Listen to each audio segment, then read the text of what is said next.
اعوذ باللہ السمیع العلیم من الشیطان اللعین الرجیم بسم اللہ الرحمن الرحیم وبہ نستعین وہو خیر المعین الہی انطقنی بالہدی والہمنی التقوی اما بعد۔ ماہ مبارک رمضان روزہ اور خواتین کے مخصوص مسائل جو روزے کے ساتھ وابستہ ہیں، اس حوالے سے کچھ نکات ایسے ہیں جو اس آڈیو کے ذریعے انشاءاللہ آپ کے ساتھ شیئر کریں گے، اور یہ ان مسائل کو لیا گیا ہے جن مسائل کے حوالے سے بہت سوال کیا جاتا ہے، اور جن مسائل کو شریعت کی اصطلاح میں مبتلا بہ مسائل کہا جاتا ہے، جو پیش آنے والے مسائل ہیں۔ اور یعنی اس آڈیو کو ریکارڈ کرنے کا ایک اہم مقصد بھی یہی مد نظر تھا کہ ماہ مبارک رمضان میں خواتین کے مسائل کا ایک سمری سی خلاصہ سا بنا کر شیئر کر دیا جائے، تاکہ وہ مسائل جو پریکٹیکلی زیادہ پیش آتے ہیں انہیں ان کا جواب، ان کا فقہی سلوشن بیان کر دیا جائے، تاکہ مومنات کو کچھ سہولت ہو جائے۔ خواتین کے مخصوص مسائل میں دمائے ثلاثہ ٹاپ آف دا لسٹ ہیں: حیض، نفاس اور استحاضہ۔ اور چونکہ ان تینوں خونوں میں آنے والا سب سے زیادہ پیش آنے والے مسائل جو ہیں وہ حیض کے ساتھ وابستہ ہیں، تو ہم بھی اپنی گفتگو کا آغاز حیض ہی کے مسائل کے ساتھ کریں گے۔ حیض کے حوالے سے جو ماہ مبارک رمضان میں جو ایک اہم مسئلہ ہے وہ یہ ہے کہ اگر خاتون کو حالت روزہ میں حیض ہو جائے، اور جیسے ہی حیض ہوگا آٹومیٹیکلی یہ اس خاتون کا روزہ باطل ہو جائے گا، اگرچہ مغرب کی اذان کے بہت قریب ہی کیوں نہ ہو یہ روزہ، اگر حتیٰ روزے کے اندر حیض یا نفاس شروع ہو جائے تو بھی روزہ باطل ہو جائے گا، چاہے مغرب بہت نزدیک ہو۔ اس روزے کی قضا رکھے، واضح رہے کہ اس صورت میں خاتون پر کوئی گناہ نہیں ہے، خوب امر الہی ہے، حیض ہو یا نفاس۔ اور اگر دن کے شروع کے فیز میں بھی ہو جائے تو بھی خواتین کھانے پینے کے معاملات میں خصوص مفطرات روزہ میں یہ کھانے پینے والا ایشو زیادہ خواتین کے ساتھ پیش آتا ہے، کوئی حرج نہیں ہے۔ فرماتے ہیں اب آ جائیے حیض یا نفاس سے پاک ہونے کے بعد اذان صبح سے پہلے غسل کے فقہی مسائل۔ میرے پاس ایک کتاب ہے، رسالہ مصور ہے، مراجعین کے فتاویٰ کو انہوں نے بیان کیا ہے، مؤسسہ اطلس تاریخ شیعہ کا چھپا ہوا جلد نمبر 2 ہے، عبادات کے چیپٹر میں، اور پیج نمبر 250 ہے، جس کے اوپر انہوں نے ایک چارٹ سا بنایا ہوا ہے خاتون کے پاک ہونے کے بعد روزے کے حوالے سے اس کے فقہی مسائل کا۔ سب سے پہلی جو انہوں نے توقع بندی کی ہے، سب سے پہلی جو صورتحال بیان کی ہے، وہ اس خاتون کی بیان کی ہے جو اذان صبح سے پہلے پاک ہو گئی، اور اس کے انہوں نے 4 کیٹیگریز بنائی ہیں، جنہیں میں ایک کے بعد دوسری اور دوسری کے بعد تیسری اور تیسری کے بعد چوتھی انشاءاللہ بیان کروں گی۔ فرماتے ہیں سب سے پہلی، اگر کوئی خاتون صبح کی نماز سے پہلے، اذان سے پہلے پاک ہو جاتی ہے اور عمدن صبح کی اذان تک غسل نہیں کرتی، یا اگر اس کا وظیفہ ہی شرعی ذمہ داری ہی اس کی تیمم تھی اور تیمم نہیں کرتی، تو اس کا روزہ باطل ہے۔ یعنی اگر فرض کریں خدا نخواستہ کسی خاتون کے ساتھ کوئی عذر شرعی ہے اور وہ غسل نہیں کر سکتی عام حالات میں بھی، اور تیمم بھی اس کی ذمہ داری بنتی ہے، یہ خاتون جانتے بوجھتے ہوئے اذان صبح تک نہ غسل کرے نہ ہی تیمم، پھر فقہا فرماتے ہیں اس کا روزہ باطل ہے۔ دوسری کیٹیگری جو بیان کرتے ہیں، دوسرا طبقہ خواتین کا جو بیان کرتے ہیں، وہ فرماتے ہیں غسل کے لیے وقت نہیں ہے، یعنی اتنا ٹائم ہی نہیں ہے اس خاتون کے پاس کہ یہ غسل کر سکے۔ تو فرماتے ہیں اگر غسل کے لیے وقت نہیں ہے تو انہوں نے اس کے 2 الگ الگ طبقے بنائے ہیں۔ پہلا طبقہ، اس کا روزہ واجب معین ہے، جیسے ماہ مبارک رمضان آج کل جو چل رہا ہے، تیمم کرے روزہ شروع ہو جائے گا، روزہ صحیح ہے، البتہ اس تیمم کے ساتھ وہ فجر کی اذان نماز نہیں پڑھ سکتی۔ 2 فرماتے ہیں کہ اس کا مستحب روزہ ہے یا واجب غیر معین ہے، پھر یہ تیمم کے ساتھ روزہ نہیں رکھ سکتی۔ اگر آج کل کسی خاتون کے ساتھ ایسی صورتحال پیش آ جائے کہ وہ اذان صبح سے اتنا لاسٹ مومنٹس پہ پاک ہوں کہ اب ان کے پاس غسل کا وقت نہیں ہے کہ یہ جائیں اور اپنے غسل حیض کو انجام دیں یا غسل نفاس کو انجام دیں، تو پھر اس مومنہ کی ذمہ داری ہے کہ یہ تیمم کرے، روزے میں داخل ہو جائے اور پھر نماز صبح کے لیے غسل کو انجام دے۔ فرماتے ہیں 3، غسل کرنے میں کوتاہی کرے اور جب وقت تنگ ہو جائے تو تیمم بھی نہ کرے۔ اس صورت میں بھی فرماتے ہیں اس کا روزہ باطل ہے۔ اور چوتھی اور آخری صورتحال جو بنائی ہے انہوں نے فرض کے اوپر، وہ یہ ہے کہ غسل کرنے میں کوتاہی نہیں کی۔ انہوں نے جو مثال بنائی ہے رسالہ مصور والوں نے، وہ یہ ہے کہ مثلا حمام کی منتظر تھے۔ آپ کو پتہ ہے ابھی بھی بہت سارے دیہات میں، ایران، عراق وغیرہ میں گھروں کے اندر غسل خانے نہیں ہوتا۔ ہمارے اپنے پاکستان میں بھی بعض ایسے ایریاز ہیں جہاں گھروں کے اندر اس طرح سے اٹیچ باتھ رومز والا کانسیپٹ نہیں ہے۔ انہوں نے بھی مثال بنائی ہے مثلا استفادہ از حمام منتظر موج، اس کو یہ نہانا چاہ رہی تھی لیکن یہ انتظار کر رہی تھی کہ حمام کھل جائے۔ مثلا میں اگر آج کی کراچی کی آسان پریکٹیکل مثال دوں تو فرض کریں کہیں پانی نہیں آ رہا،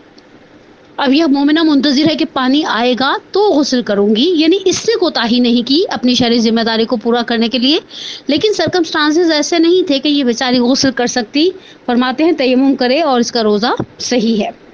یہ پہلا طبقہ ہے، پہلا گروہ ہے۔ یہ اس خاتون کا، ان خواتین کا مسائل ہیں جو اذان صبح سے پہلے پاک ہو گئی ہیں۔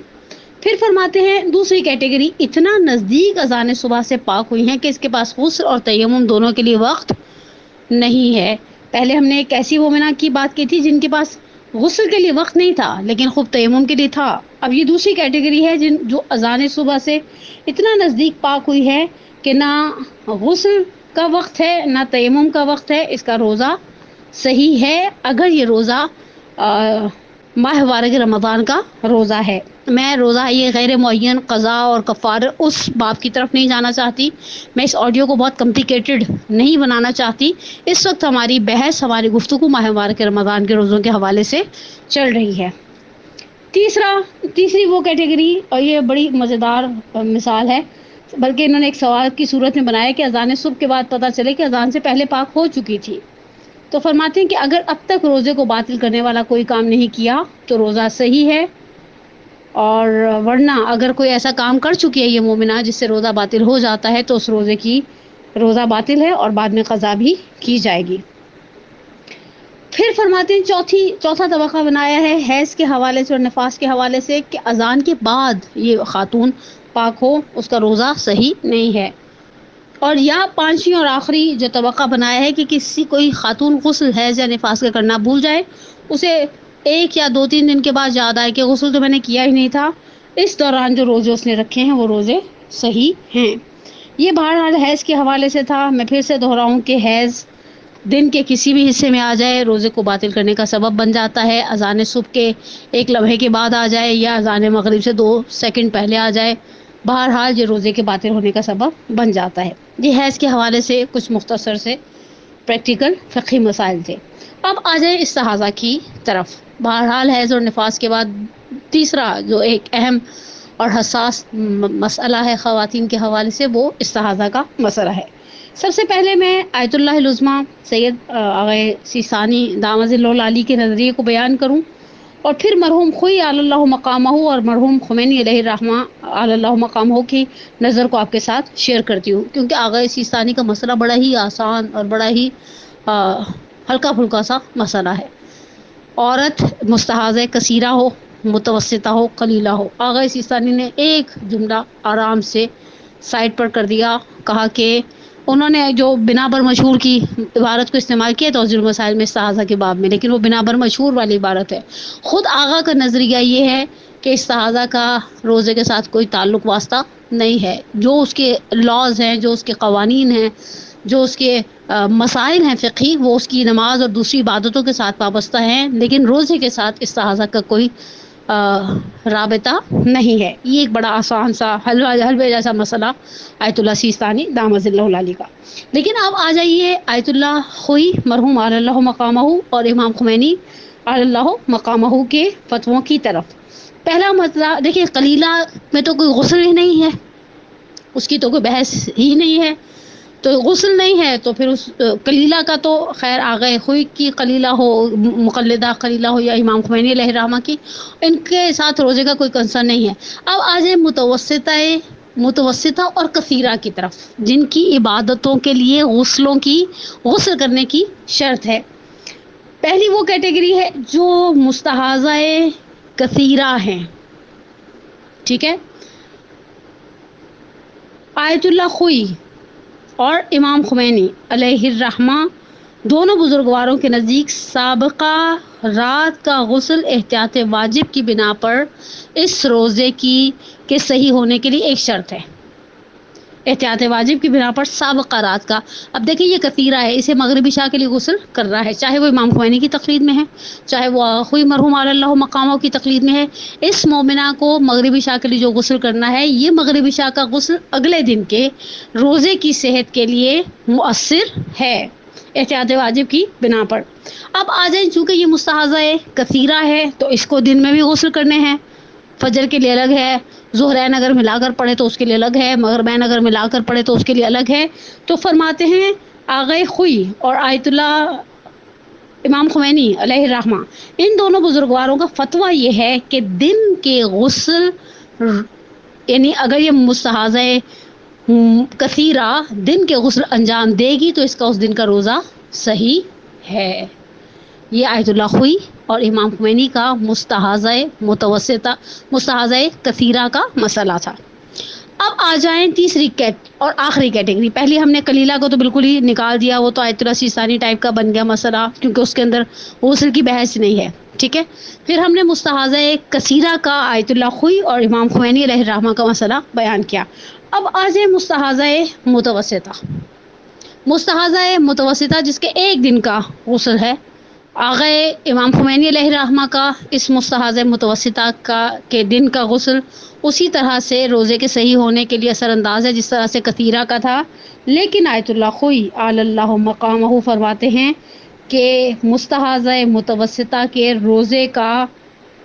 جو ہے وہ دن کا غسل روزے کی صحت کی شرط نہیں ہے، یعنی اگر وہ خدا نخواستہ دن کے غسل میں کوئی کوتاہی کرتی ہے مستحاضہ متوسطہ والی خاتون، تو آیت اللہ خوئی کے نزدیک، علی اللہ مقامہ کے نزدیک روزے کی صحت پہ اثر نہیں پڑے گا۔ میں خلاصہ اگر 4 جملوں میں دہرانا چاہوں، آیت اللہ سیستانی نے تو آرام سے فتویٰ دے دیا کہ بھئی تینوں مستحاضاؤں کا استحاضے کا روزے کے ساتھ کوئی اس طرح سے ربط نہیں ہے۔ آیت اللہ خوئی مرحوم علی اللہ مقامہ اور امام خمینی علیہ الرحمہ، ان دونوں بزرگواروں نے کلیلہ تو اوبیسلی نکل گئی سائڈ پر، کیونکہ کلیلہ کے اندر کوئی غسل کی بحث نہیں ہے۔ مستحاضہ کثیرہ کے اندر سابقہ رات کے غسل کو احتیاط واجب کی بنا پر اور دن کے غسلوں کو فتوے کی بنا پر روزے کے صحیح ہونے کی شرط قرار دیا۔ اور مستحاضہ متوسطہ کے اندر امام خمینی کا مستحاضہ کثیرہ والا مسئلہ تھا، لیکن آیت اللہ خوئی نے مستحاضہ متوسطہ کو آغا سیستانی کی نظریے کی طرح اس کے دن کے غسل کو روزے کی صحت کی شرط قرار نہیں دیا۔ یہ ایک چھوٹا سا لب لباب تھا جو استحاضہ کے حوالے سے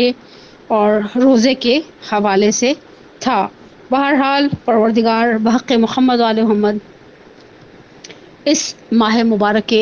رمضان میں ہماری سب سے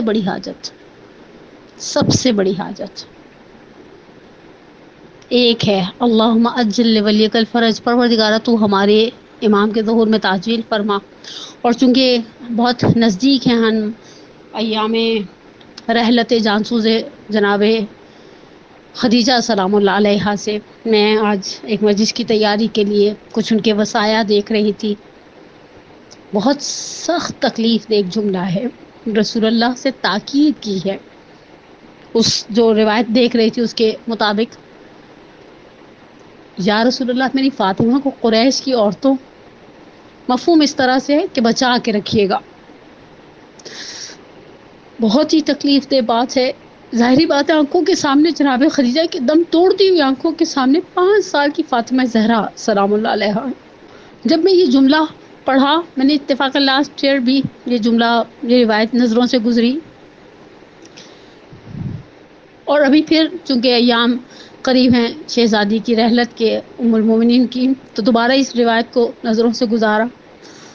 تو میرے دل پر اس چیز کے بارے میں بہت عجیب سا تکلیف دہ اثر ہوا۔ مجھے نہیں معلوم، مجھے نہیں ملا جتنی میری رسائی تھی، جتنا میں نے بزرگوں سے سنا کہ جب جناب سیدہ کے رخسار پر تماشا لگا ہوگا تو انہوں نے کسی آواز دی ہوگی،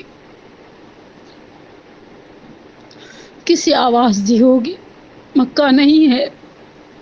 قبرستان معلیٰ 2 قدم پر نہیں ہے، لیکن شہزادی، میرا دل کہتا ہے ماں کی روح دیکھ رہی ہوگی اور سوچ رہی ہوگی یہ کیا کر دیا تم لوگوں نے سیدہ کے ساتھ۔ پروردگارہ تجھے اس کائنات کی عظیم ترین ماں کا واسطہ اور ان کی عظیم ترین بیٹی ام الائمہ جناب سیدہ کونین سلام اللہ علیہ کا واسطہ۔ ہماری دوسری بڑی خواہش تیری بارگاہ میں التجا، تمنا، درخواست یہ ہے کہ پروردگارہ تو ہمارے گناہ کبیرہ صغیرہ کو معاف فرما۔ ہمارے والدین علی الخصوص میں اپنے والدین کے لیے دعائے مغفرت کی اپیل کرتی ہوں کہ پروردگارہ میرے والدین کو اپنی جوار رحمت میں جگہ عطا فرما، ہمیں ہمارے والدین کے لیے، ہماری اولاد کو ہمارے لیے واقعات الصالحات میں سے قرار دے، ہم سب کا خاتمہ بالایمان فرما، اس مصیبت سے جس سے اس وقت عالم انسانیت دوچار ہے پروردگارہ ہمیں نجات عطا فرما، مسلمانوں پر، انسانوں پر رحم فرما۔ اور ایک بہت اچھی دعا ماہ مبارک رمضان میں ہم نے اپنے بزرگواروں سے سیکھی، پروردگارہ اس ماہ مبارک میں جو کچھ تو اپنے اولیاء، اپنے شب زندہ داروں، اپنے دل میں روزہ رکھنے والوں کو عطا کرے گا، پروردگارہ اپنے اولیاء کے صدقے میں ہم علی الخصوص ہم گناہ گاروں کو بھی عطا فرما اور اس ماہ مبارک کو ہماری زندگی کا آخری ماہ مبارک قرار نہ دے۔ والسلام علیکم ورحمۃ اللہ وبرکاتہ۔